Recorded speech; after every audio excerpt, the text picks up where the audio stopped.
So we've started recording.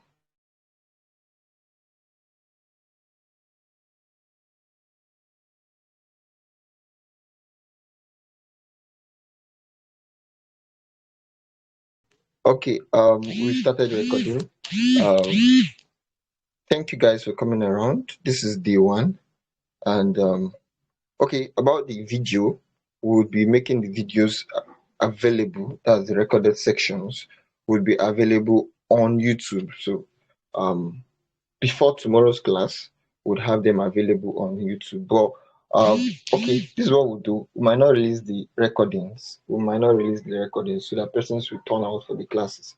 So we might not be releasing the recordings on the second thought. So guys, I'll be sharing my screen. I'll be taking us on evolution of money, what money is. And if you can see my screen, just let me know you can see my screen. Joseph, please unmute your mic and let me know if you can see my screen. I can't see your screen yet. Okay, so Can't see your screen, sir. okay.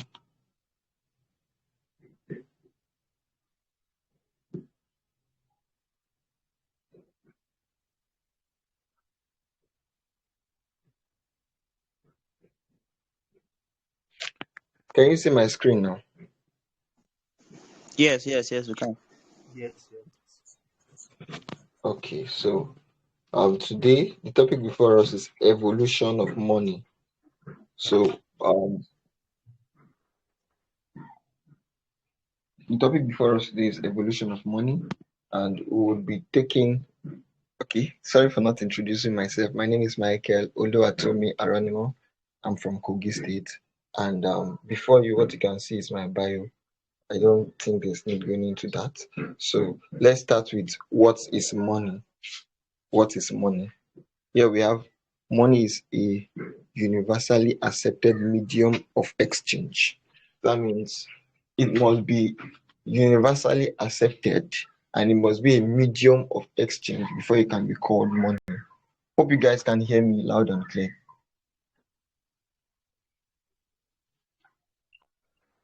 Yes, sir. Hello?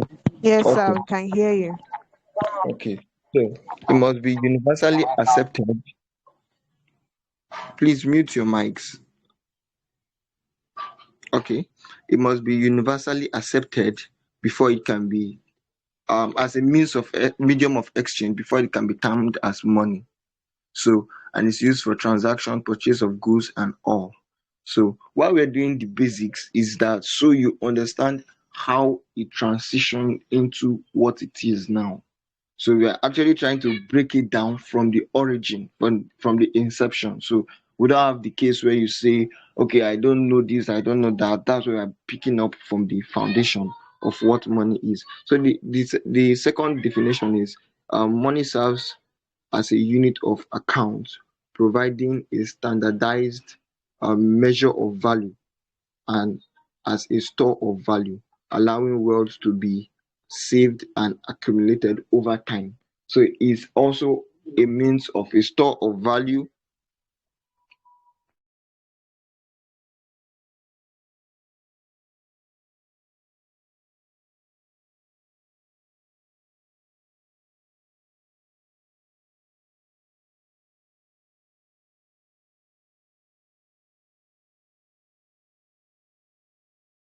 Okay, I'm sorry for that. Sorry for that. So it's a means of transfer of value. So well, before we term something as money, it must be accepted. So if me and you come together and say, okay, we have an association and we want to term shirt as money, what makes that shirt money is that we agree that it should be used for transactional purpose. So if we agree that shirts should be used for transactional purpose, it will become money. So that's why we see paper that the government prints now becomes money because it's agreed by the government and people inside the country that it should be money. Hope you guys are following. Hello, I want to be sure you guys are following. Yes, I can see it. I don't know if other please, if you are Oh, following, just leave a comment on the group. please just drop a comment.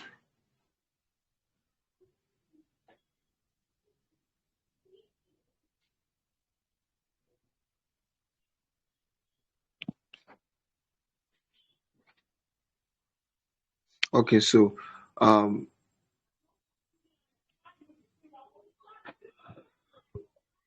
okay, on the second hand, we have the various transitioning of money. We had the commodity money, um is the largest period of human civilization. Any commodity that is generally demanded or chosen by common consent was used as money. So we had the commodity money, we had the metallic money, we had the paper money. So in the olden days, there was a time where if you had gold, if you had calories, before then it was a trade by barter system where if you had pepper and you want to transfer to Maggi, you look for somebody that needs Maggi, give the person the pepper and get what you want. But there are limitations to that in the sense that if I have pepper and I don't need salt, and everybody I'm seeing needs salt, so has salt. So that's one of the limitation of that era. So we now moved to the metallic era where we started using um, things like gold, calories, and other stuffs to actually do serve as value. So when we moved to that era, we began to see that many things started advancing. Many things started advancing. You could actually drop calories, buy things you want. Then we now moved into the physical coin era, where you had the 1 kobo, 10 kobo, 100 kobo, but they were good at the time. But over time, when revolution happened, when advancement happened, it became outdated because imagine you want to take a million naira and we're still in the Kobo generation. It's going to be a very big stress. You get so we now transitioned into the paper era where we started working with paper currency like our naira note, our dollar bills, and all.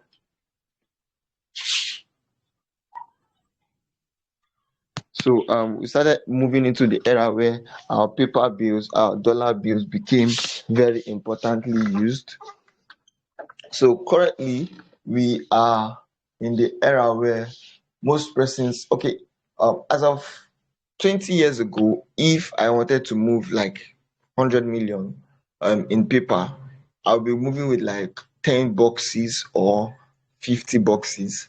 But you discover the more revolution happen and the more things evolve, there's bound to be advancement, and that advancement is what is bringing out new realities, is what is bringing out the changes in what we see as money. So it now came up to a point where people now say, okay, instead of before, if you deposit money in one bank, you have to go to that bank to collect back your money and the stress of the queue and all. So they now came up with a technology where we say, okay, we can actually transfer with USSD and balance the sheet over time. You get so and balance the log over time. So we now started seeing the USSD transaction where you can do mobile transfer and all. So speculation states that statistically there's inflation around paper money because it can be generated from the thin air. So, and it's heavily controlled by the bank. For instance, there was Russia had war. So imagine you are a millionaire or a billionaire in Russia. Um, when the is it Russia? Yes. Okay. Imagine you are a billionaire when those war happened and the bank shut down. Irrespective of the fact that you are a billionaire, you still go back to zero because the banks you put your money in are currently out of functionality. So this is why the concept of blockchain came to be, the concept of decentralization. So blockchain tries to remove the system of middleman. Yes, with the bank, for instance, if I put in like 1 million naira in the bank, they will end up removing charges and the likes.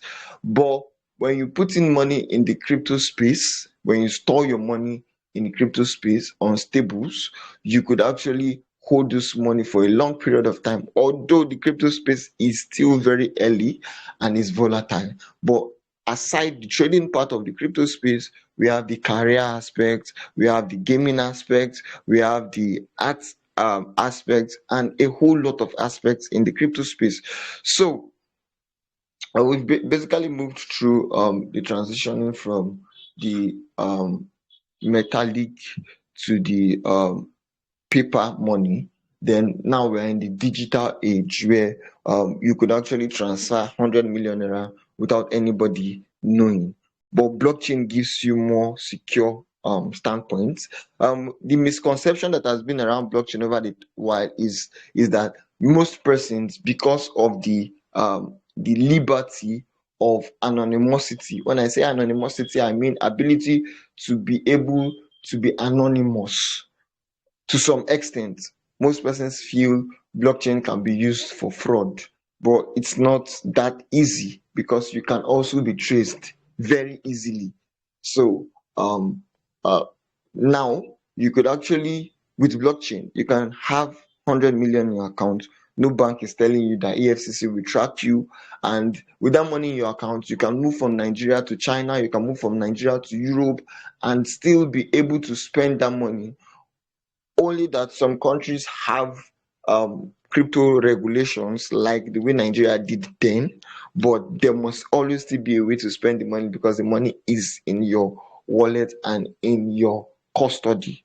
So when we dive deeper, you will know the different aspects and the different areas of the blockchain space and how to navigate. The beauty about this class is that we'll try as much as possible to take you from the grassroots, the basics, the elementary, to taking you to where you understand how the space functions and taking you to the point where you are profitable, because I believe it takes a blessed man to bless others is a quote I usually used to tell myself. So let's move to the this will be my last point for the day, the history of blockchain. So in 1991, people have been trying to say, okay, let's eliminate the middlemen in every sector. So meanwhile, note, blockchain is not just related to the financial sector. The financial sector have tried a lot in the blockchain space, but blockchain is not limited to it. Blockchain also functions in the health, the gaming, the art, the culture, and every sector. So in the year 1991, a whole lot of persons tried to say, okay, let's see what we can do. Let's see how we can create a computer networking system where many persons can validate, and control leaves the hand of one or two or a clique of people to becoming in the hands of everybody. So now, when that initiative came, they kept on trying, then trying, then trying, then trying. I'll be dropping the materials in the group, the PDF of this class in the group, so you can go through it also.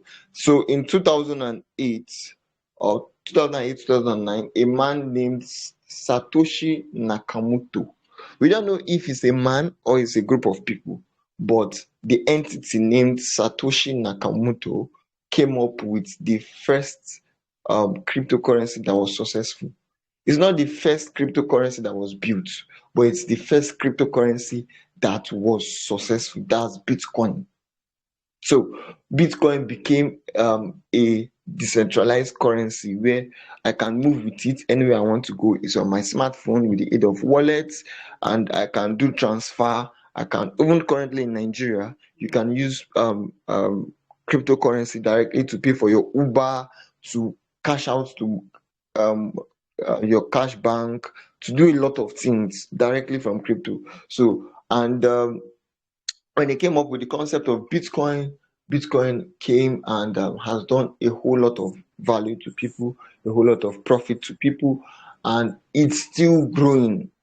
It's still growing. So at this point, I will not want us to stay long on this because the next speaker would be elaborating more on what blockchain is. I'm just here to take you on the evolution or revolution of money. Thank you very much for your time. Thank you very much for your time. My name is Michael Oluwatomi Aronimo, and okay, so thank you very much for your time, and I will be giving the mic to the next speaker. I'll be giving the mic to the next speaker, Mr. Joseph. You can continue. Okay, good evening, everyone. Thank you, Mr. Michael, for the enlightenment. So we'll be looking at what blockchains are, just as Mr. Michael has told us. He told us about the evolution of money and the need for improvement in the financial system. So when um, something needed to be done about the current financial system, we came about the use of cryptocurrency, and this was made possible with the help of blockchain technology. So Satoshi Nakamoto came up with this concept that using blockchain technology, we can create a more decentralized financial system. So that was how we came about the blockchain that we all know today. So I would like to share my screen with you all and show you some couple of things. Some comment. Let me connect with my system.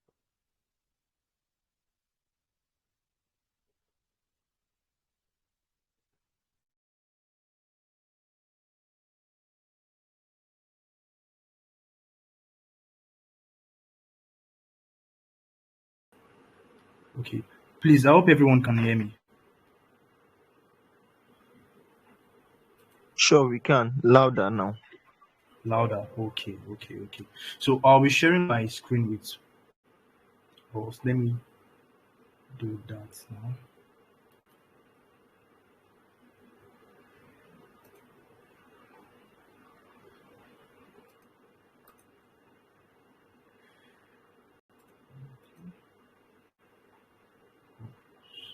So.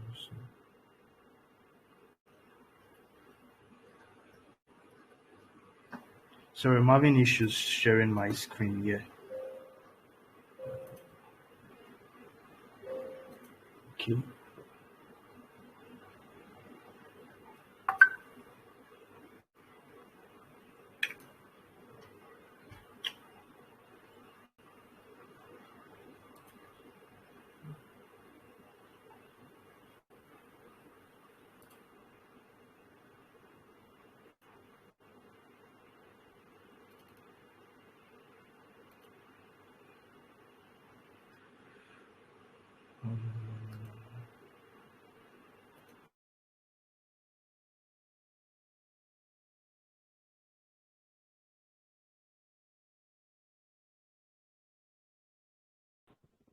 All right. Sorry, everyone. I was having issues sharing my screen. So let me just explain. I'll drop the materials later, probably after the class, so you can all go through it. So blockchain, I'm sure most of us here would have heard of blockchain because whenever you talk about cryptocurrency, blockchain is something you can't leave behind. So what exactly is this blockchain we are all talking about? What exactly is it? So the definition I have here says, at its core, blockchain is a decentralized and distributed digital ledger that records transactions across multiple computers or nodes. I'm sure most of us will have probably come across these definitions online. We've read them over and over and over again, but we still don't understand what exactly the blockchain is. And that's because these things appear technical. So I'll be breaking them down so we can understand. So what the blockchain is just like, I'm sure we all did business studies in school and we're taught what a ledger is. A ledger is just a book where all transactions are being recorded. It can be digitally or traditionally, like use having a paper, a book where all daily activities, all expenses within the business is recorded. So let's assume you spent this certain amount, you record it in the ledger. If some money came into your business or leave your business, you record all these things in the ledger. And the reason for recording these things is because you want to have a kind of record of all transactions for reference. You understand? Maybe you want to give reference to them based on the date, based on the time, based on the amount you spent. So this was how they came up with the concept of blockchain for cryptocurrency, because they said we were actually looking for a technology that could actually add timestamps to transactions. That was when they came about. The whole idea of a blockchain came up, adding timestamps to transaction. And why? In the traditional record keeping system, I'll use traditional or better still, the centralized system of keeping transaction gives just one person or a specific group of people access to it. So let's assume you are in an organization and we're all making payments, and just one person has access to that record. Now, this is what can happen. The person can just come up tomorrow and say, okay, this guy actually paid 10,000 naira, but I'm going to write 5,000 naira here. But you don't have any eyewitness. You don't have anyone to actually stand in the gap for you and tell you, oh, no, this guy actually paid 10,000 naira. I have my own record here. So because of that, there's less transparency and trust in those kind of records. So blockchain came up with a new innovation whereby for any transaction to be validated, what I mean by validated is that for any transaction to be recorded on the blockchain, a group of people who are known as the validators on that blockchain network have to approve it that, oh, truly this transaction is valid. And in future, if you want to take, you actually want to make reference to that transaction, everyone on that blockchain has a record of your transaction. So it's impossible now for just one person to come up and say they want to change that record, because it is immutable, it is indestructible. I don't know if you get the concept.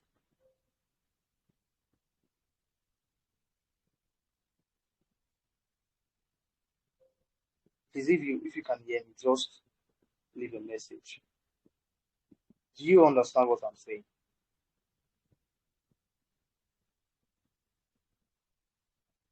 Please drop a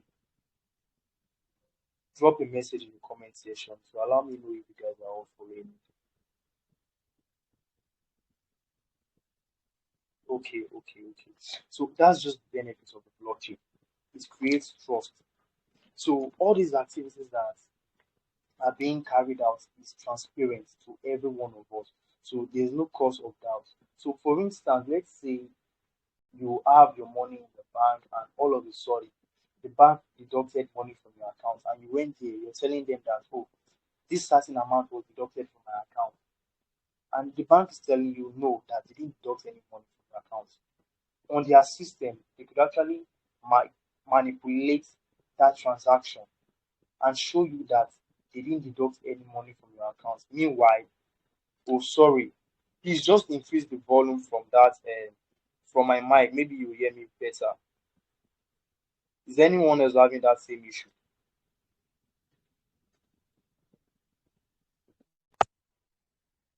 Sorry.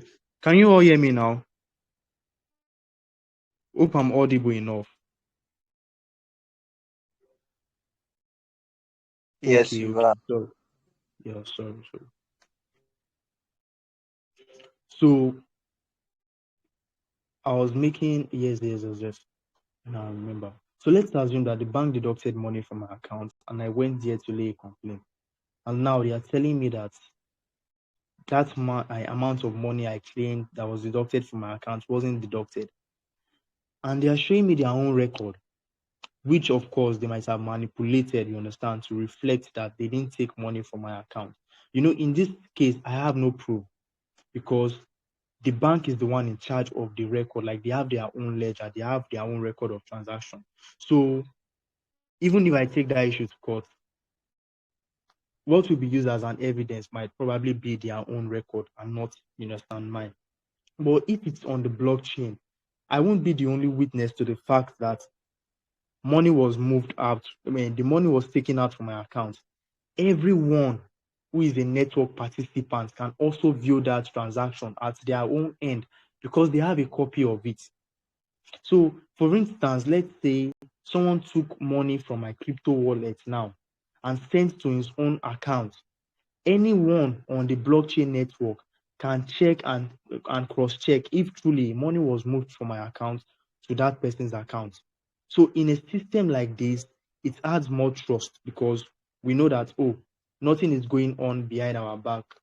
Everything is clearly and obvious to everyone. So it doesn't give an opportunity for bad actors to just come into the game, to come into the system and manipulate things because everyone is watching, everyone is seeing what is happening.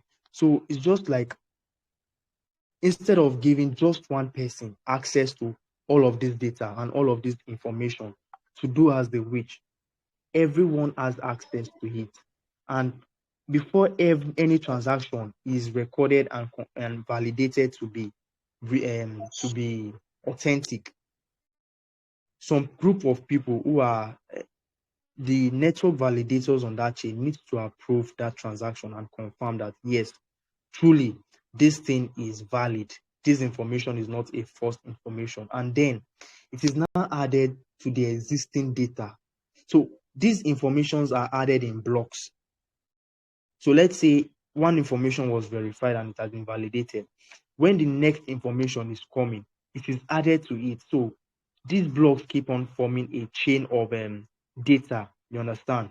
So that is where we derive the name blockchain.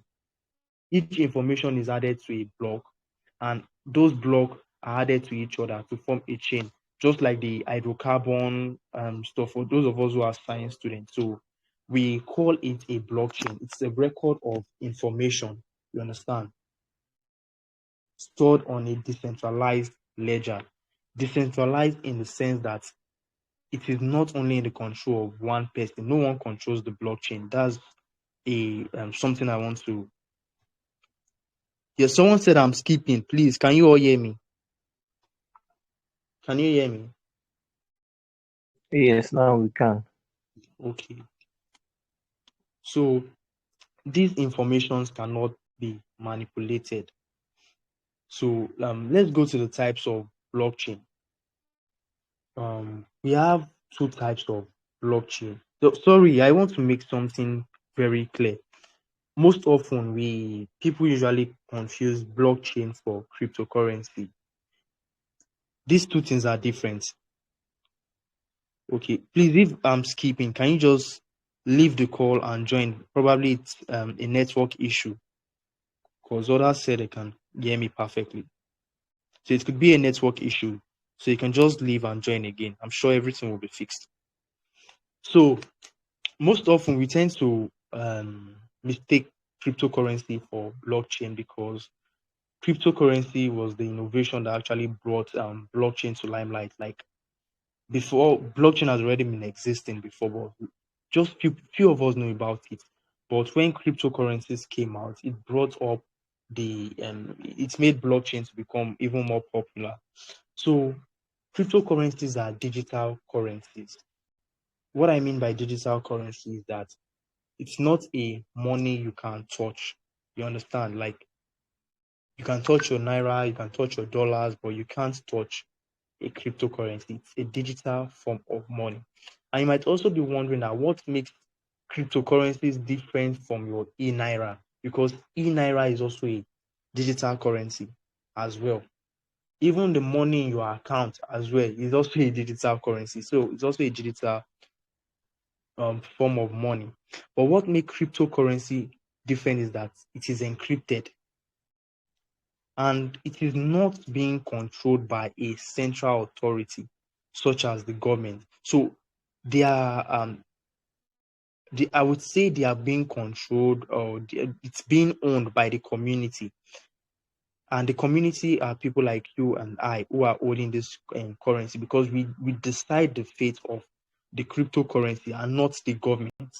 The government can't just come up with a policy tomorrow and say, okay, um, everyone, we need your you just freeze your money or decide to freeze your accounts. The government cannot do all of this. So that's what makes cryptocurrency different. And that is why we say cryptocurrency is a decentralized money. Decentralized in the fact that it is not controlled by any central authority. So it gives you the freedom to make your own choices. Do you understand? The freedom to be totally free. Like when you are holding the government currency, you don't have this freedom. Like you don't have the financial freedom to do as you wish with your money. But with cryptocurrency, you have that financial freedom to do as you please. So that's what makes cryptocurrency different.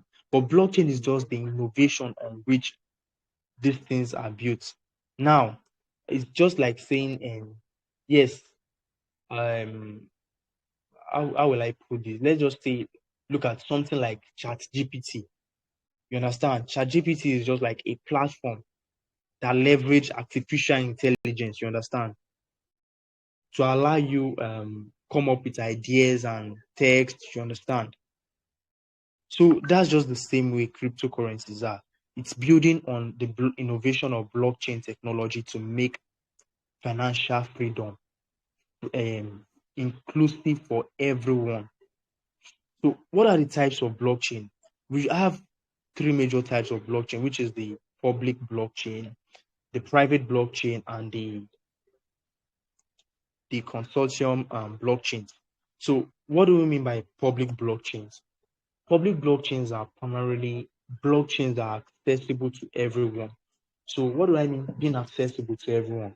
Let's say, for instance, I don't even necessarily need to have Bitcoin. As long as I have a browser and I can just go to the Bitcoin Explorer, I can decide to check every transaction that has taken place on the Bitcoin blockchain. I can check every transaction, although I might not know the people that are making this transaction, because their identity is anonymous. I'm only seeing some alphanumeric address, like numbers. So I can't really trace it to the person who is making those transactions. But I'm seeing those transactions. Oh, someone made a transaction of this certain amount of Bitcoin. So I can see all those data. Everything is accessible to me. And perhaps if I have someone's wallet address, I can also check and see, okay, or probably my own wallet address. I can go there and just check, oh, I made this transaction this certain day, you understand? Or a friend's wallet address, I can still check. So all those data are given to everyone. Anyone on the blockchain can just decide, okay, I want to be a validator. And once they meet up with the terms and conditions of being a validator or a miner on that blockchain, they can start validating. So let me just explain that with the definition I have here.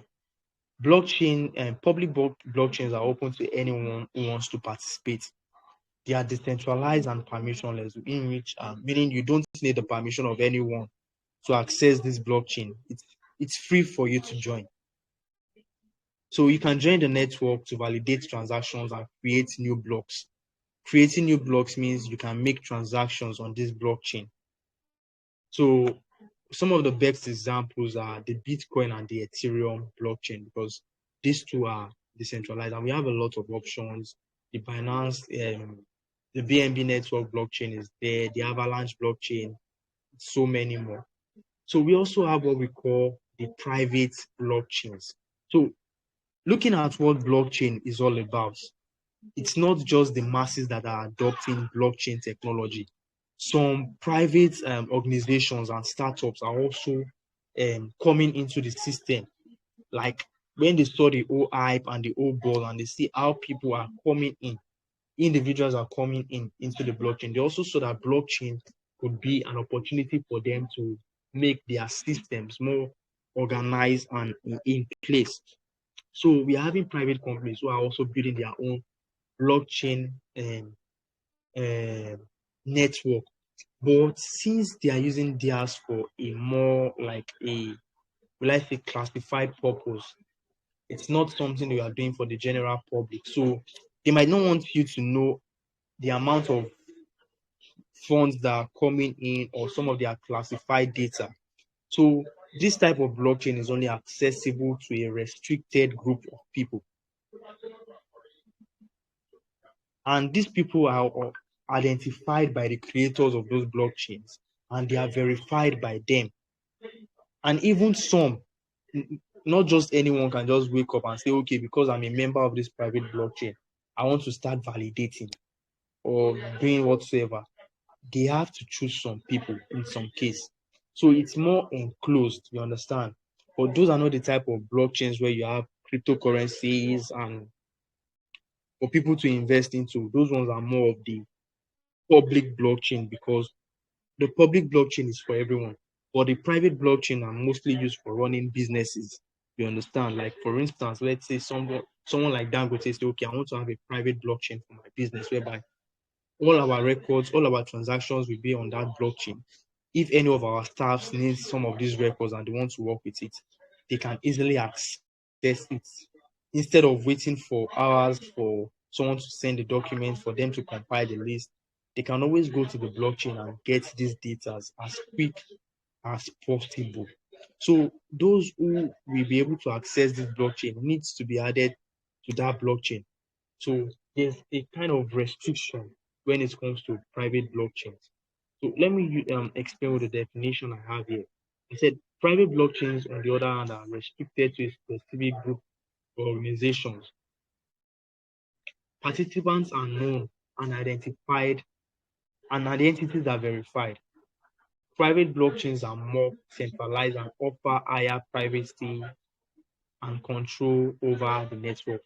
They're often used in enterprise applications. So there's something I also like to bring to your notice.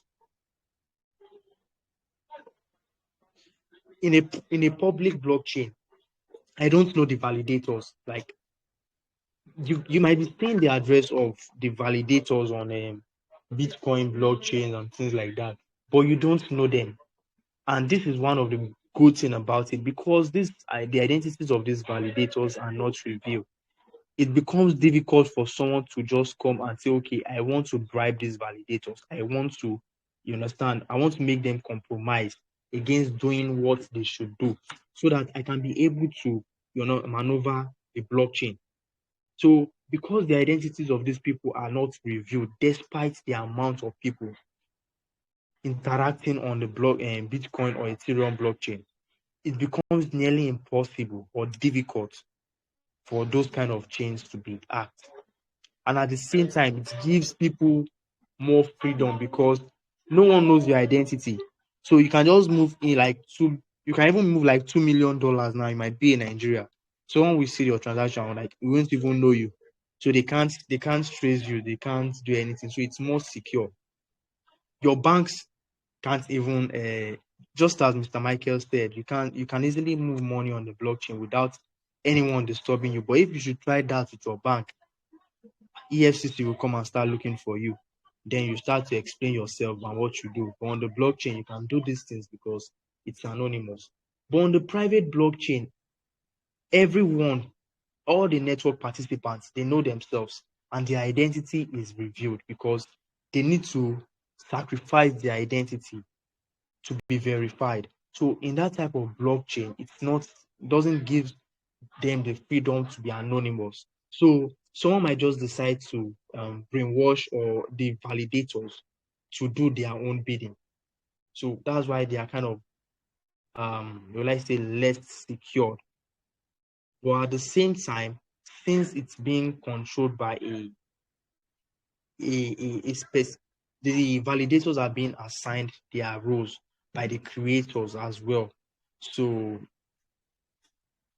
they all know each other and they can all come to they can all agree on the same thing and just decide to do their own will. The will of the community is not being upheld is not being regarded in this case. but that of the creators and the owners of the blockchain. So the third one is the consortium blockchains. So what are these kind of blockchains? It's a combination of a private blockchain and a public blockchain. So they are governed by a group of organizations that work together. They provide the benefit of decentralization while limiting a group of trusted entities. So let's assume that a blockchain wants to um, take opportunity of the decentralization of Bitcoin and Ethereum.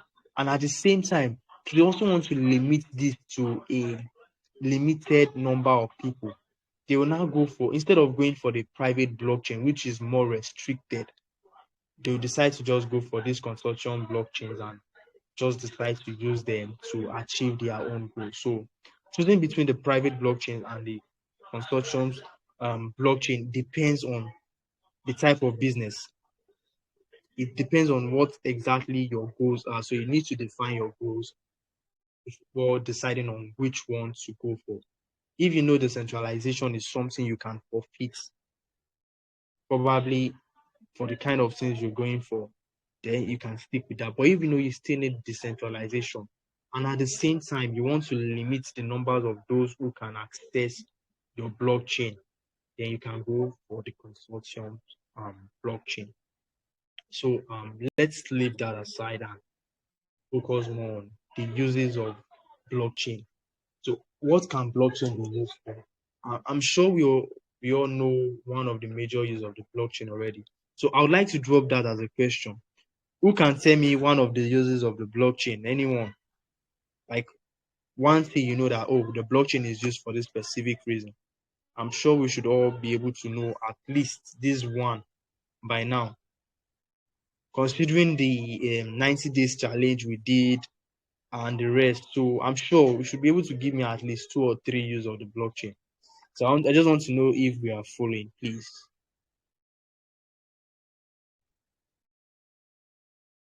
Mm, yes, it's used for transaction, but I need a more specific answer.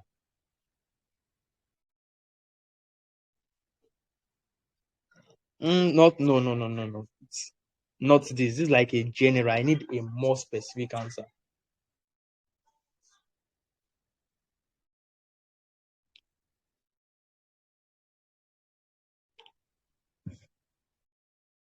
Anonymous transactions. No, no, no, no, no, no.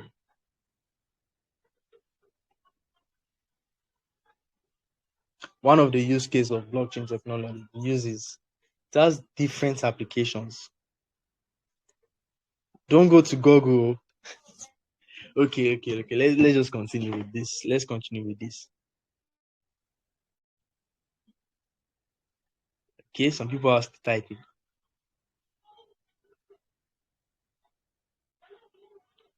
Storage of data. Now wow. So posting is typing. Let me see. After posting, I will stop. Okay, okay, okay. So when we talk about blockchain, these things are more of the generic use for blockchain. It's used for storing transactions. We all agree. But now I'm asking for specific use. One of them, which I mentioned before the class, is cryptocurrencies. Cryptocurrencies like the Bitcoin, Ethereum. You understand? BNB token, the Tron, the USDT, the Solana token, which is Sol, AVAX, FTM, what's the name of this Polygon token? Matic.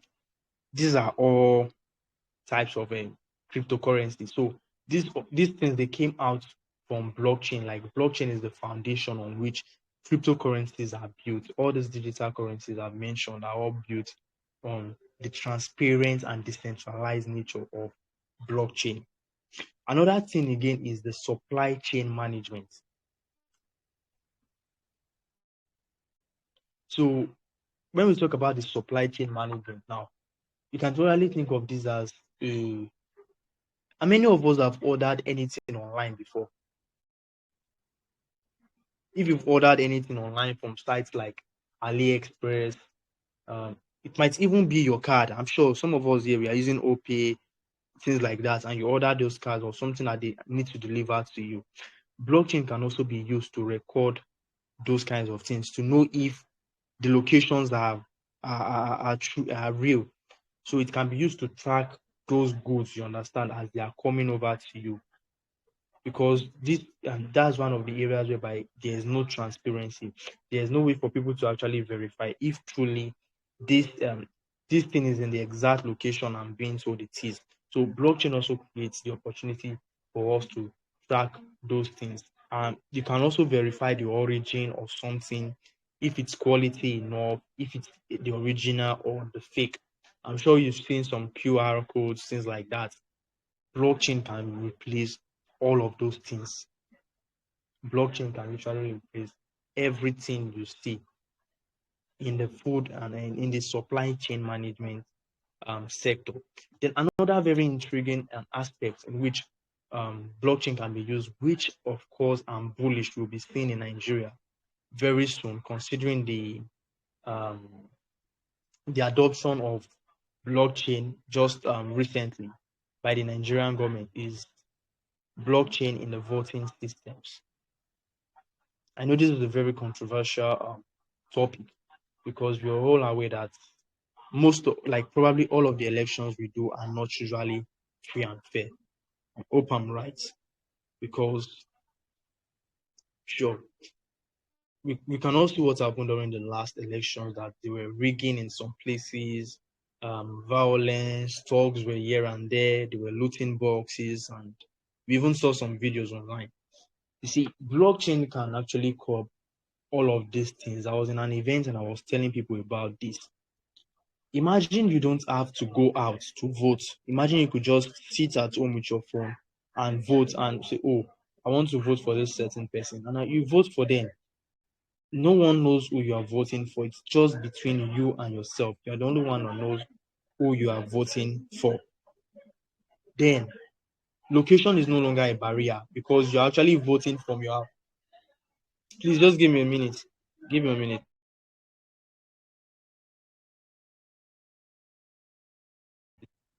Please, can you all hear me? Please just drop a message. I want to be sure everyone can hear me. I want to be sure everyone can hear me before proceeding. Okay. So we don't need to go out to vote. Even though I'm not in Nigeria and I want to vote, I can vote anywhere I am. Even though I'm in Stanvista and my polling unit is in Lokoja, even if it's in Lagos and I'm in Stanvista Forest, I can vote because I'm not being tied down by the geographical. Someone said they can't hear me. Please try and rejoin. Yes, you can just leave and rejoin. Then come to my come to the chat and just tap my mic and increase the volume. I'm sure you will hear me better. So it might probably be network as well. So don't worry, the class is being recorded so you can have access to it later. So that's not an issue. So instead of you wasting your money traveling down to your home country just to vote, you can stay where you are, save your cash, you understand, and vote with your phone, which won't even cost you up to, it can't even cost you up to 500 MB to vote. It won't even cost you up to that amount just to vote. Instead of you going through that stress of going to the queue, you understand, under the sunlight and the harsh weather condition, and also risking your life, you can sit down at your comfort and vote. Because like when this blockchain becomes fully adopted in Nigeria and we are having this voting system, it will really transform a lot of things, bringing credibility into the electoral process. Because every transaction is everything you do on the blockchain is transparent. So let's assume that I cast my vote for someone. It will be showing on the blockchain that this is the person, this person with this ID, you understand, has voted for. So if during collation I go and I check that my vote has been cancelled, or no, it's even impossible for them to cancel your vote. The whole record is clear. Everyone can know how many people voted for this person and how many people voted for the other person. It's impossible for them to just come out of the thin air and say they want to rig the election. It will become very, very difficult. So that's just what blockchain can do in the voting system. And we've seen this already in DAOs, whereby people will use their token to vote on a decision in a protocol. These things happens a lot. Even in Arbitrum, after their token was deployed in March, they came up with a DAO whereby they asked the community to vote on a decision, and they did. The record was on the blockchain. Everyone knew that the community didn't vote for the particular a particular option, and it was revealed that okay, the majority of the community actually voted for this. So it's difficult for the founders or the management to just go against the will of the community. So it's with a system like this that we could actually achieve through democracy, whereby the interest of the people are being upheld. So another innovation blockchain has brought is decentralized finance, DeFi. Like this is the bedrock of the blockchain at the moment. So, well, how do I explain this? Like the current financial system we have doesn't give us control over our money, just as I said earlier. An example is during the cash issue in Nigeria. We couldn't spend our money due to the CBN and the government policy. You understand? You need a new cash note, you need this, you need that. If you go to the bank and you want to withdraw money, the bank will tell you that they don't have money, they don't have cash. And even when they will ask to use the old note later on, whenever you go to the bank, they will tell you can't withdraw more than, is it 3,000 or 4,000 naira? So all those issues shows that you are not in control of your money. If your money is in the bank, you are not in control. You don't have the ability to control your money and do as you wish with it. Then the most ridiculous thing is this: you're taking your money to the bank, you're giving the bank 100,000, you give the bank 100,000 naira. The bank might loan half of your money and make about 30% interest on that money. Let's say they loan 50,000 naira out of it, because for most banks they have a policy that they can only loan half of the money, but some banks can even go to the extent of loaning the entire money and making like 30% interest from whosoever borrowed that money in just few months. When they make interest from your money, the bank is richer. They just made money out of thin air. The truth of the matter is this: the banks are broke. The bank does not have any money of its own. They're actually using your money to make money, and they are making money from you as well. So when I take 100,000 naira to the bank and the bank loans out my money, they give whosoever is borrowing this money an interest that you are paying us an interest of 30% after 3 months. So the person used my money for whatsoever business he or she wants to do, make things on interest, and comes back to the bank and tells the bank that okay, oh, this is the 100,000 naira you borrowed me. This is the 30,000 naira interest on it. So the person is coming back with 130,000 naira. What the bank does is this: they keep their own 30,000 naira. They've made their profit. So you've made your profit from your money. At least you should leave my own 100,000 naira for me. But no, the bank will still come after you. They will take monthly card maintenance fee, transaction fee, and some irrelevant, you understand, things like that. And even when you want to withdraw your money, they might tell you that you need to bring this document or that. No, they just come up with silly excuses for you. So the way DeFi is changing this narrative is that DeFi has brought us ways whereby we could actually safeguard our money and be our bank. And not just that, instead of you keeping your money in banks and the bank will be doing trade and barter, you understand? The bank will be doing business with your money. you can actually make profit off your money with what we know as the DeFi lending and borrowing protocols.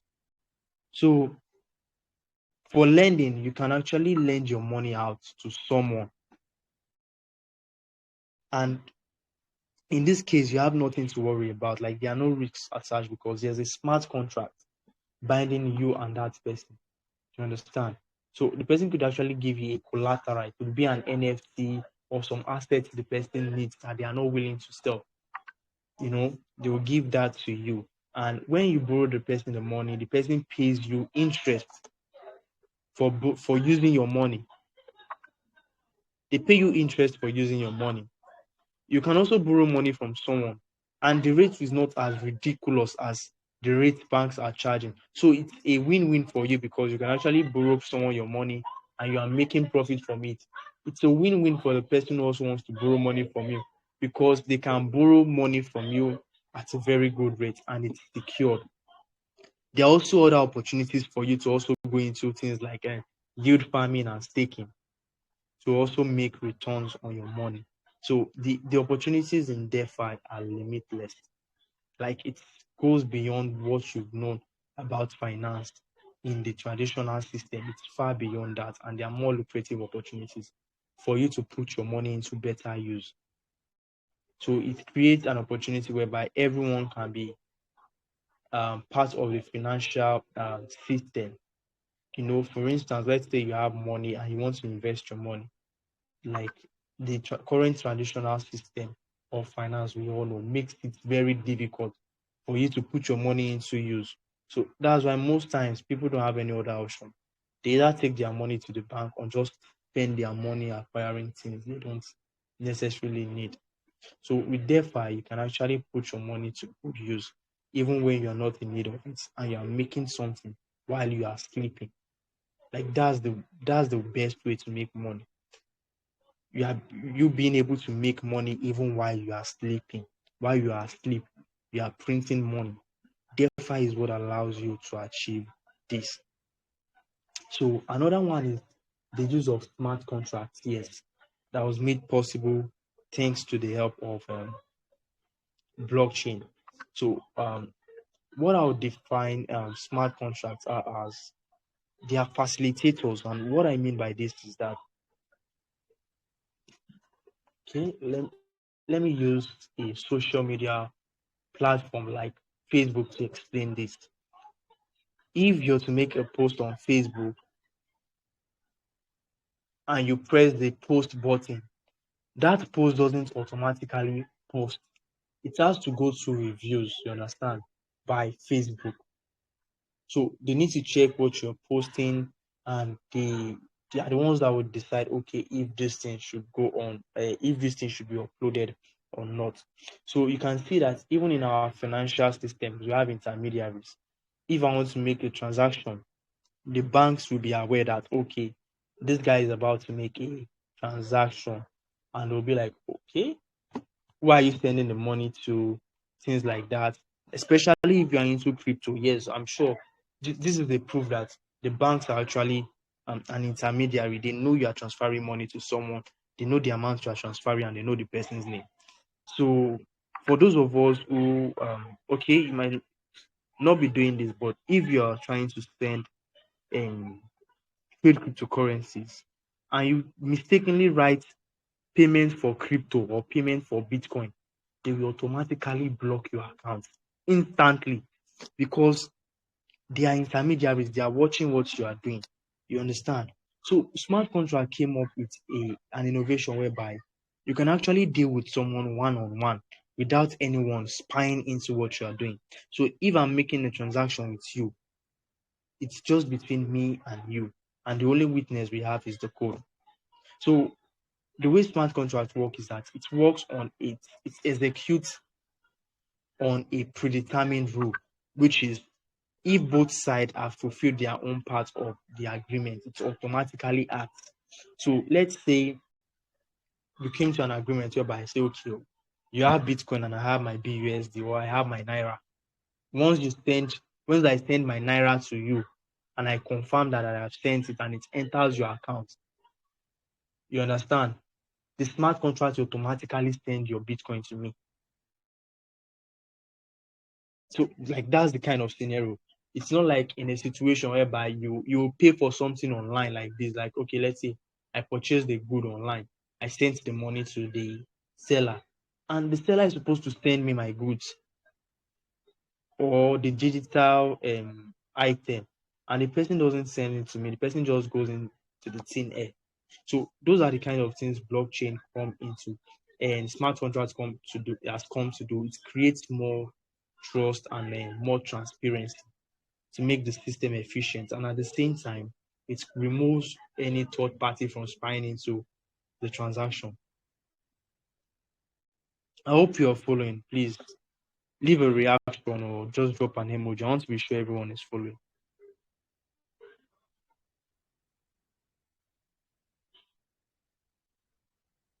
Please, are you all following? Kindly drop a comment if you can hear me so I can know. Okay.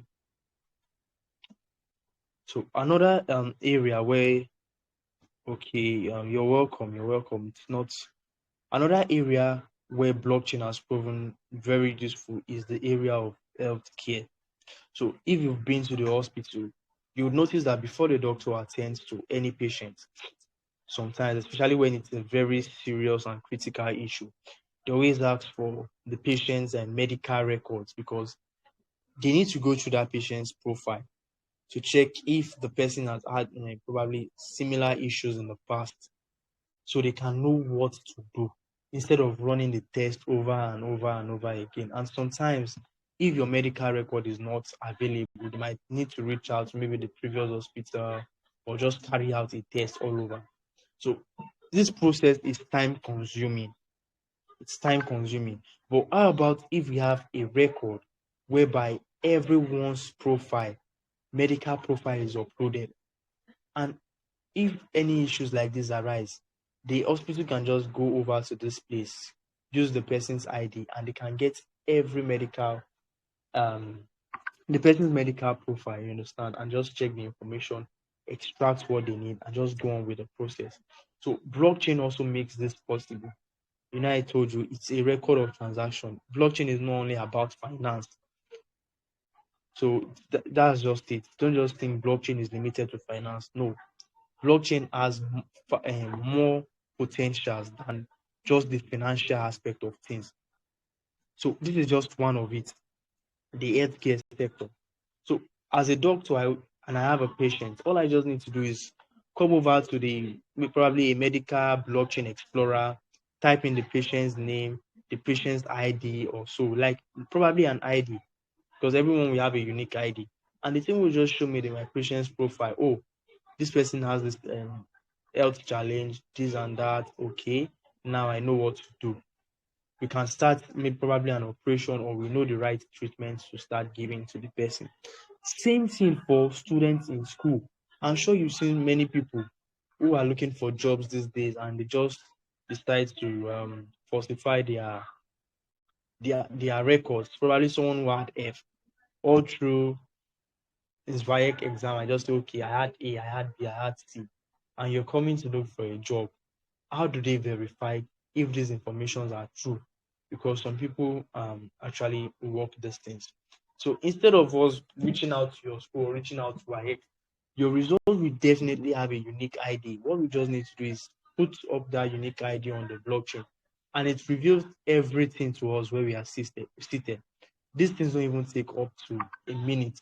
And before you know, you already have the person's information. So you can verify if truly this credential and these documents is legit or not. So not just healthcare alone, even schools can use blockchain. Schools can use blockchain. As a parent, I don't need to wait for my child to come home with his report card for me to know what he got. Since I have his ID already, I can just go there and check, oh, this kid actually got this. Well, you did pretty well. So I'm sorry, oh, I'm sorry if I casted anyone, but you understand now. It creates more transparency. I'm just using these things to explain how blockchain could actually help us scale later on. So I no longer take fake results home. because daddy and mommy will definitely know how to check if that result you brought on is real or not. So another area is NFTs. I'm sure we've heard of NFTs. You can't tell me you haven't heard of NFTs. NFTs is something very is so popular. If you've heard of NFTs, please drop a reaction, drop a fire emoji if you've heard of NFTs. I want to make sure everyone is hearing. Okay, yeah. Need more hands. I need more. Please drop, drop. If you've heard of NFTs, okay, yeah, that's good. So, what are NFTs? NFTs are called, the full meaning of NFT is a non, okay, Mr. Kesh. All right, there's no problem. I'll explain what NFTs are. So, NFTs means non fungible tokens. So, what it means for something not to be fungible is that it can be divided into smaller units. Oh, sorry, Miss Kesh. Um, so, for instance, one Bitcoin can be divided into smaller units known as Satoshis. One Tron can be divided into several units. You understand? So, most of these cryptocurrencies, they can all be divided into smaller units. Just as I said about Bitcoin, can be divided into Satoshis. So, NFT, on the other hand, cannot be divided. I can't divide an NFT into smaller units because it has to exist like a whole, like that's why you say an NFT is infungible, but your tokens like Bitcoin and the rest, they are fungible tokens. You understand? Because they can be divided into sub units, so that's why they are fungible. Sorry, yeah. So NFTs can just what they do is they represent your digital or physical items, such as your art, collectibles, or even the real estate can be represented by an NFT. Sometimes in 2021, a real estate company decided that instead of issuing just certificates to those who are acquiring properties from them, they'll be using an NFT as a certificate. Now, the benefit of using this NFT as a certificate is that they will have a kind of digital art or a digital proof whereby if someone sees all these land documents can easily be replicated, it can be copied, and anyone can just say, okay, I also have the copy. So how do you distinguish that? Oh, I'm the one who has the actual land, not this. I'm the one that has the land, not this other person. So you see, these things brings rancor between people. That's why you usually see that these days we're having issues between land ownership. Ownership issue is just very rampant. But with an NFT, I am having my own unique identity for my NFT. So if someone even likes, I can post my NFT like I now they don't even bore me where I can't just come out and say I want to post my land certificate, or I want to post it, because someone can just falsify it, take it and just sell my land. But I can even post my NFT image, and anyone who takes that image and wants to go and use it to like sell it can't sell it, because one, you don't have total ownership. So probably now let's assume that I'm selling a land with an NFT. I will have to transfer that particular NFT with that unique ID to the person. So if you don't have the unique ID, but you have the NFT picture, you can't claim ownership of it. So, and the thing about NFTs is that they are unique. I can't replicate them. For instance, you can distinguish between one Bitcoin and another one Bitcoin. You can't distinguish between one Bitcoin and another on Binance and one Bitcoin on KuCoin or Bybit. You can't distinguish between them because one Bitcoin is one Bitcoin. But one Bored Ape NFT collection is not the same thing with another Bored Ape NFT connection. They are different. They have their own unique, different identity. The images, the colors, and everything is different. So That is what makes NFTs unique. And because of that, people are now using NFTs as kind of their identity. Their identity. Even twins, identical twins. I think they don't have the same yes, they don't have the same fingerprints. So that fingerprint sets them unique, sets them apart. So you can think of these NFTs as a blueprint that just allows us identify ourselves or a collection separately from another. Don't worry, as we dive deeper into this thing, you get to know them.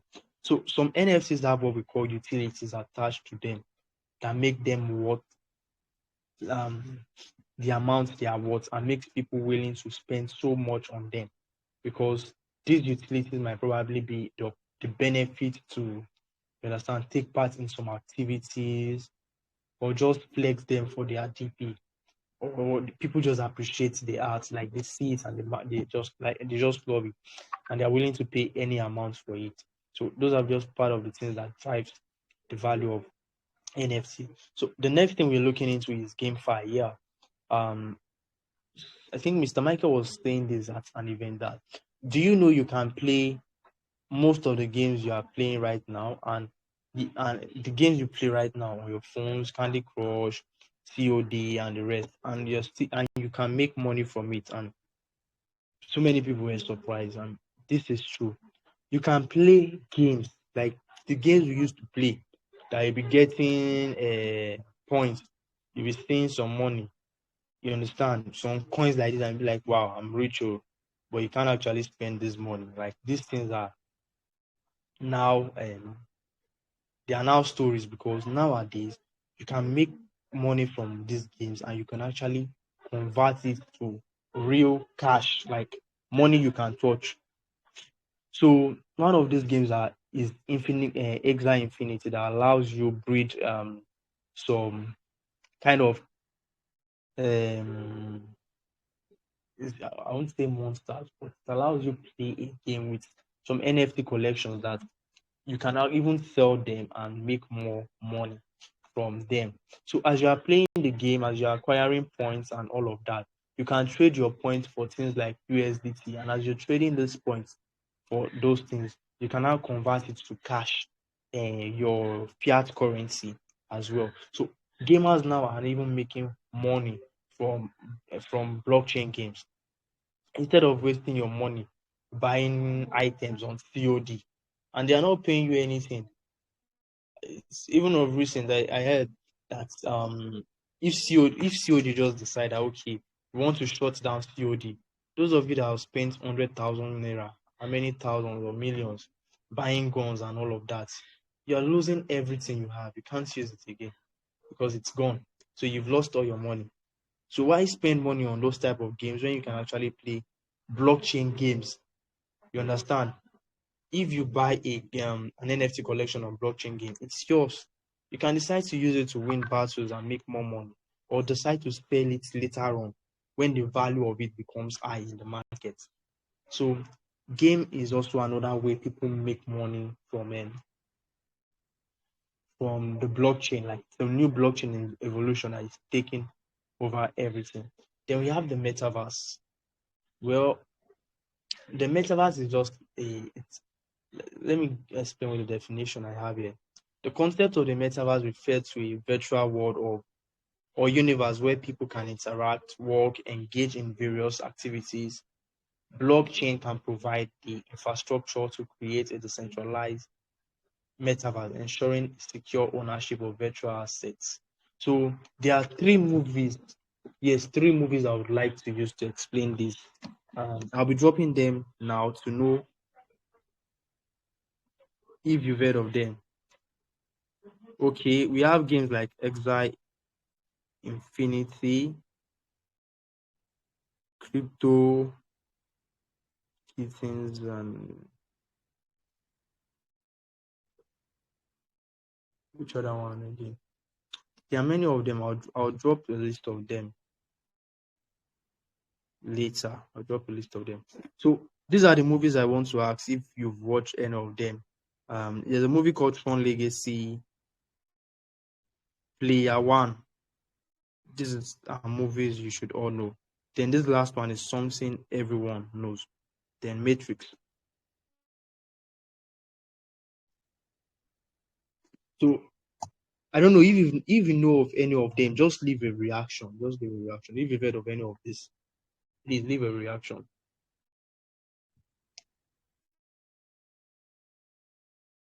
Okay, okay. So in these movies, if you notice something, you see that these people are in a kind of digital world. In the Matrix, Leo was taken into a kind of a simulated world whereby they can move, like everything was programmed. They had the rooms programmed. They had the their their clothes were programmed. They can just decide that, okay, I want to change my clothes, and they just change it in minutes. The road, the bricks, the buildings, everything was just pure programming. In Ready Player One, you see that guy. I don't know his name. I can't remember. But he had this huge glass that we just put on his face, and he just sees himself in the digital world whereby he's walking, things like that. So that is what we call the metaverse. It's kind of an augmented reality, like a virtual reality. It's virtual, but despite that, it's still it's still a reality of its own. Yeah, I think we have one again called Mana. So it's a virtual reality. That virtual reality is what we call the metaverse. Everything you can do in this real life, you can do more than that in the metaverse. If you say you want to become Superman, you can become Superman in the metaverse. It's just because everything is programmed. So it creates this kind of perception that, okay, I'm actually in reality, but you're not in the real reality, but you're just like it gives you this perception of reality whereby you can do more. So why do we actually need the metaverse? Imagine us going to school. They spend they spend a whole lot of money creating structures for schools, structures for offices, and the rest, just for us to be able to see each other, to interact, and all of that. But in the metaverse, we could actually do all of this even at the comfort of our house, without going to the office. We could all learn in the metaverse. You just put your headset on, you can see everyone, you can interact, understand. It's this immersive experience brings.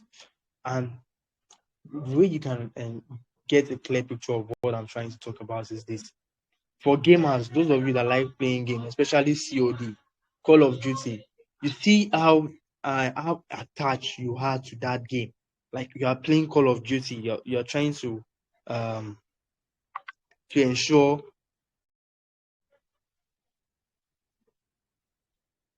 yeah, like this is kind of what metaverse looks like. But they're even building things that look more real than cartoons like this. So I'm sure we've all, for those that are guys here, but even the ladies, you've heard of it now. Call of Duty, like it's one of the top games right now. You see that whenever guys are playing these games, like they are highly concentrated, they don't want distractions, and they are focused. And you see how emotionally attached they are to this game. Now, imagine that they are playing this game in the metaverse. You are not pressing your phone, you just have your headset on, and you are moving your body like you are the one actually shooting. You understand? You are the one actually running. It creates this feeling that you are in the battlefield. You understand? It brings this reality to the game, that the game is even more real than you feel. So that's just what Metaverse is coming up with. The idea to make this virtual environment much real than it is now. And it makes it even more enjoyable for us. That's just what the metaverse is all about. So it brings interaction, work, engagement, socialization, and all of that into the digital space. There you can also interact and possibly even cryptocurrencies will be the cryptocurrency is definitely the currency of interaction in the metaverse, which is more reason why you need to take cryptocurrencies very serious. Because very soon with AI coming up, the metaverse is really going to shake the entire globe. So Gamblify for my guys in the house, those of us that like playing Bet Ninja and the rest. You can also play all those games. Like there are lots of casino games. Like when I got into the space, I was shocked. I was playing casino games. Like, wow. So people actually play all these games on the blockchain.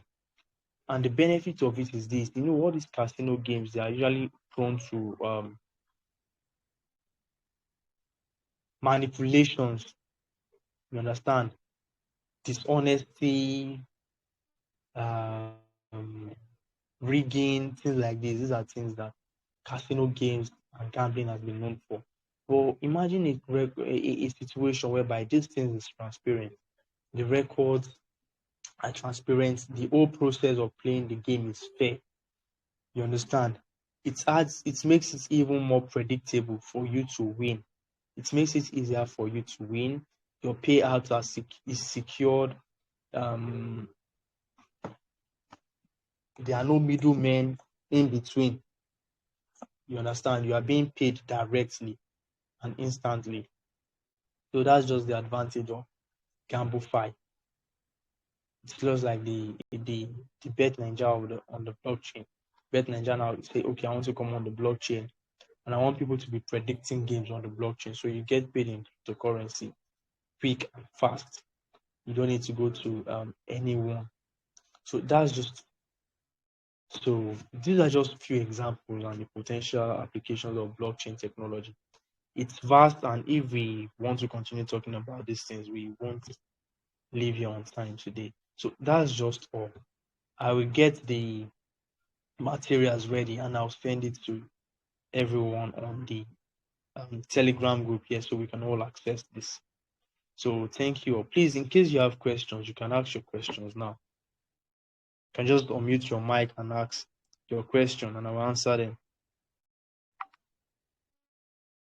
Okay, guys. I believe we had an exciting time. Um, for those who came late, sorry. We'll also be dropping attendance sheets because we want to do. If you have a question, just drop it in the comment section. No need of muting your mic. Drop it in the comment box. We'll attend to all questions there. We'll be having a cohort section and an internship section. Blockchain Kogi is registered as a CAC approved entity in Nigeria. So we'll be giving out certificates, but to serious persons. So if when we transition, because we just did the basics, so you know that blockchain can be used in different places. We've spoken of how blockchain can be used for game. We've spoken of how blockchain can be used for elections. We've spoken on how blockchain can be used for metaverse. We've spoken on how blockchain can be used for healthcare and a lot. So there are actually unlimited possibilities around blockchain. So tomorrow we're having day two of the class. Please drop your questions. I see some persons typing. Whatever you do not understand, like anything you don't understand, any complications you feel you have, please drop your questions. We would love to attend to each and every one of them. And we'll be dropping an attendance sheet. We are currently working on the attendance sheet. Maybe when we're answering the questions, we drop the attendance. Then that attendance book would contain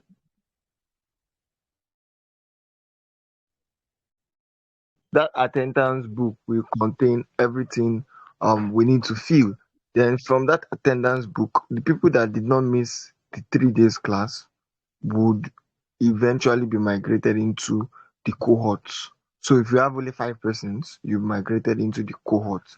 And those persons that will be migrated into the cohorts will be given um attention, would have like a virtual meeting where everybody in the whole cohort will talk, would know your perspective and know the area you fit in best. Then we'll take out time to work closely with you until you become profitable. So when you become profitable by either you getting a job or we recommending you based on the fact that we've been able to groom you to some extent. So it's not going to be training as usual. We'll ensure we train people and bring them to the point where you are profiting, you are profitable. So at least work every person that makes it to the cohort to the point where you can make a minimum of $100 a month. When we can walk you to that point and we see you are consistent, then why not? We would probably issue, that's after the certifications, would issue our certifications to those persons that detailedly pass the cohort. So cohort is another kind of training. This is the basics. Anybody can know this and start something in the blockchain space, but only serious people will scale from this point to the point where we take you hand by hand on different skills. So in the cohort, we'll be taking you any skill you want, any skill we feel okay you can work better in. Like I see some persons, I was with somebody today and he said he's an event management manager, and we spoke, we went out together. So things like that, we'll talk to you, we'll speak with you. If it's graphics, we'll add you under the graphics aspects. If it's development, we'll add you under the development aspects. If you don't have any at all, everybody in the cohorts will go through the AI content creation training. So I believe content creation is a work for everybody. So we would first take you through the AI content creation training. We'll take you through the community management training. Then when we are done with these two, then we'll now proceed to ensuring you get a job, or we create a structure that can get you a consistent pay. Once you get to that consistent pay, you are part of the cohort 1.0. Then we'll move to another set of cohorts. So probably those ones will be people who would listen to the same recordings, and then maybe cohort 2.0 will have to start the exam structure. So before you enter the next cohort, you have to go through the basic classes and have an exams. If you don't pass the exams, you're not coming into the cohort, because we want to work with serious people so that we know, okay, we have a 800 number community, but we have groomed 50 people or groomed 30 people. So we want to ensure and impact is achieved to its maximum capacity. So are there any questions? I'll give the mic back to Joseph to attend to the questions and attend to the questions while I drop. Okay, blockchain can work in agriculture, but I think Joseph can start working on that while I send the form.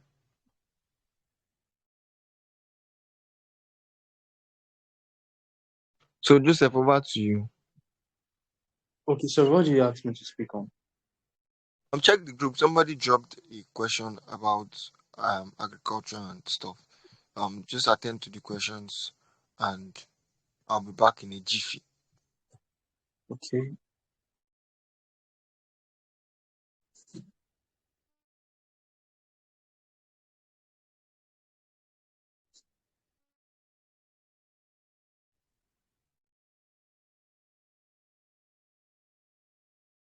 Okay. There are many ways blockchain can be used in agriculture, actually. I think I've seen a project. I can't really remember the name of the project any longer. So I'm sure you've heard of. Okay, just give me.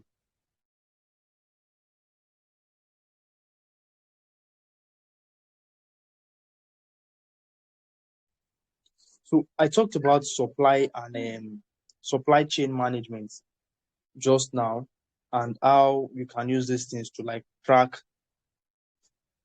the movement of a goods or product. So let's assume you are into the agricultural sector, and let's say your stocks are moving around from, let's say, the farm to where they are needed. You can actually use blockchain to actually like track those kind of goods and things like that, to know if it's actually going to the right destination. And also, farmers can also have the opportunity to use this blockchain to get investors or people who are willing to invest in these businesses, you understand, like the farm and the other thing. And It generates yields for them using that. Like the potentials are just limited and limitless. Please, can you guys hear me? I can hear you, sir. Okay. Clear. So let's assume I own a farmland now and I'm looking for investors. I can just come on the blockchain and create my token, you understand? People who share the same ideology. So people who share the same ideology with me and are interested in what I am building can just decide that, okay, since we are interested in what you are building, you understand, we want to like venture into your business. And they just come in, you understand, as investors. And as you're making yields from that business, it could be just like how will I put this now? The yield farming things we do online, the staking, whereby you give your liquidity to some of these exchanges, you understand, to act as validators. So they actually take the money in, they stake, and they earn rewards, and they give you your own share out of that reward. So these things also work that way. Can be replicated in the agricultural industries as well. So you can use blockchain for nearly everything. I actually came across a project on LinkedIn, and what they do is this: they are into planting of palm trees actually, and I think they give out NFTs to their investors. So if you're interested in investing in the project, you have to pay a $200 to get, is it 200 or $250? I can't remember, to get their NFT. Once they were able to like get this money from investors, what they did was they planted this palm tree, and they said probably after 2 years or 3 years, they will start making revenue from them. So as they are making revenue from these palm trees, you start getting paid from it. So that's just like one of the things you can also do with it. And you're making money, you yourself, you're making money for your business, and at the same time, investors are also making money for themselves. So that's it. I hope I answered your question.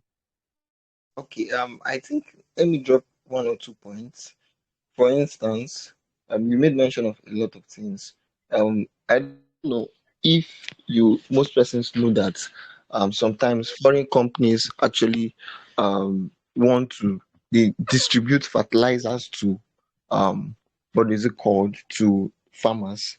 So you can use it as a tracking mechanism to track the progress of what you are doing. So blockchain in the agricultural sector can be used to foster transparency. Yes. So the word blockchain can be used to foster transparency in various sectors. Decentralization brings about transparency. So when I say I'm sending 10 cartons of fertilizers to Kogi State, if it does not get to Kogi State, everybody sees it on chain, you get. And also, like you said, I tell people that blockchain to me is a leverage. I tell people that most times I encourage people to be founders, because you could actually use blockchain to outsource capital to start whatever you want to do. We're not going to talk about that here. Those that makes it to the cohorts, you get to understand many of these concepts and work with many of these concepts. It's crazily exceptional. Blockchain can work in the agricultural sector. I've seen tree crops where people design tree crops, and they say they want to add up tree crops to humanity and stuff like that. So if as people invest their money, you can indirectly get many other tree crops. You can get people to um, wait. Once they wait and they wait sufficiently well, they can make money off those tree crops, and you pay them dividends for the time they waited. So there's a whole lot of stuff we can actually do around this, and I believe we'll see more and speak more. Tomorrow we'll be having an interesting class where we talk about what blockchain jobs are and a lot of other things. So I don't know if there are other questions. Mr. Joseph, you can attend to the rest of the questions. All right. So, if visuals on any other question.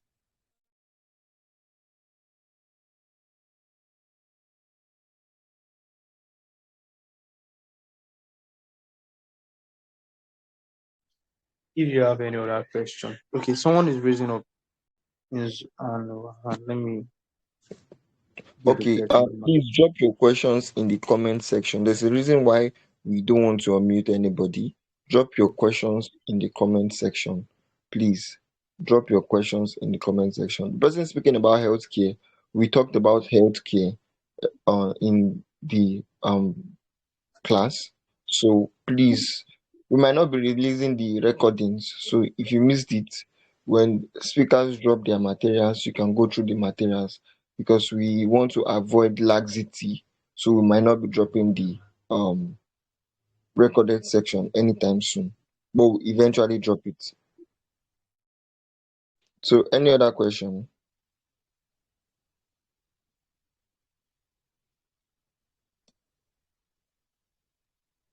Okay, so in the absence of that, I'll be dropping the what's it called?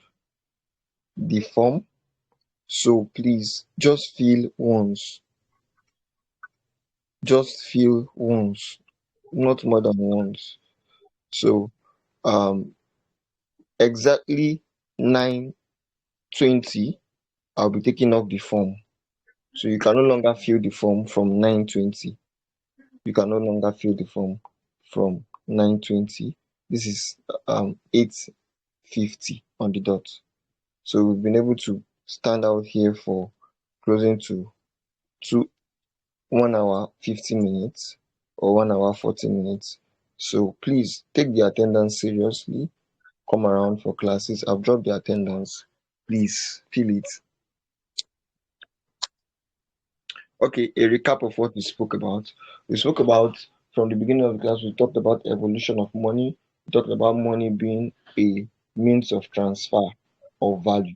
So whatever you attach value to and you can use it in exchange for something, you can term it as money. So we talked about the revolution and evolution of money from the Stone Age, where we started from the trade by barter system to the Stone Age to the metallic age down to the paper regime, then down to the digital era where we are now. So the age of trade by barter, where if you have pepper, you get salt and all that. Then we moved from that age where you traded what you have for what you want. There was a limitation to that because I can have what somebody wants, but I might not want what the person has. So that's a very great limitation. Then in evolving, the calorie age came in where you can use all these calories, precious stones and all that for exchange of what you want. It served as money at that season. Then we now moved down to um the age of the real coin where we started trading coins and all.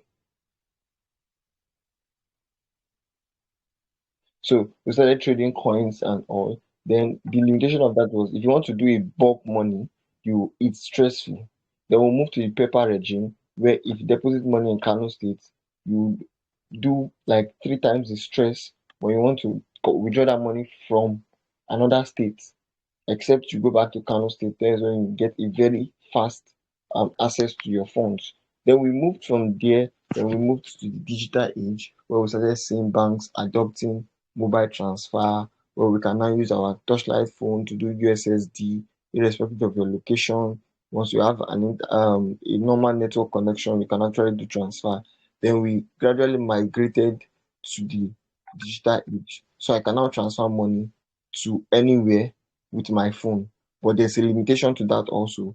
Government can decide to freeze your money. If there's war, a millionaire can become a pauper because the bank he kept his money is no longer in functionality.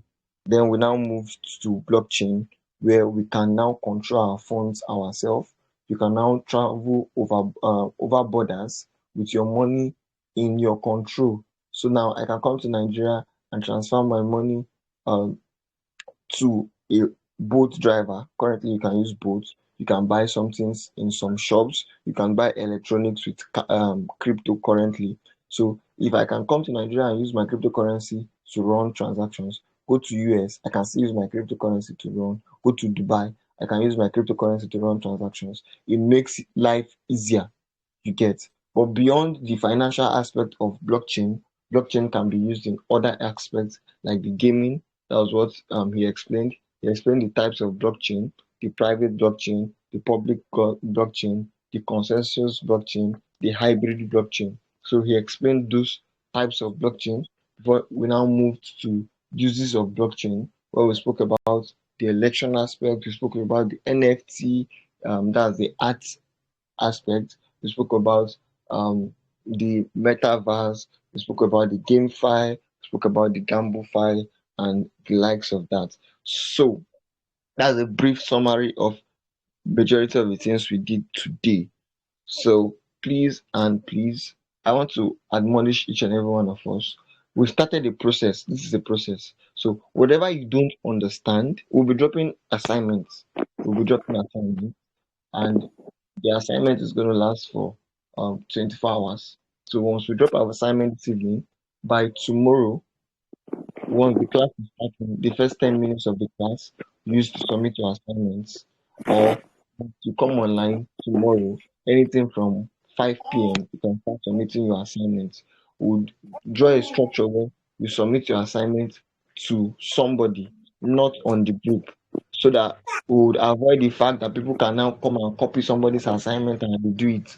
We don't want that to happen. We want to be sure everybody is learning. So we would attach in somebody, an admin or a community manager, where you can submit your assignment directly to the person. This is to help you ensure you are growing. So in doing your assignment, please always search Google. Whatever question you have, search it on Google. Google always has answers for virtually all your questions. If you are the type that don't learn with writings, you learn with videos, you can always go to YouTube. Search on YouTube. YouTube is an alternative to Google, and it gives you informations you need. It gives you explicit information you need. So it's been 2 hours in the next 3 minutes, and I really appreciate each and every one of you that stayed back. Like I said, those that did not miss the 3 days boot camp, or you missed just one of the 3 days, you will have the privilege of joining the cohort, the first ever cohort and internship. And that cohort and internship is to guide you through a skill and ensure you are profiting.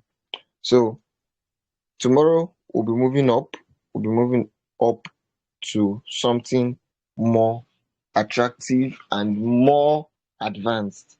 So I believe each and every one of you learned from this. We'll be dropping a hashtag. Like I said, we'll be giving out 2 gig data to 3 persons. Giving out 2 gig data to 3 persons. I don't know who. Mr. Joseph will pick one person here, one person from this call. I don't know how he wants to pick it.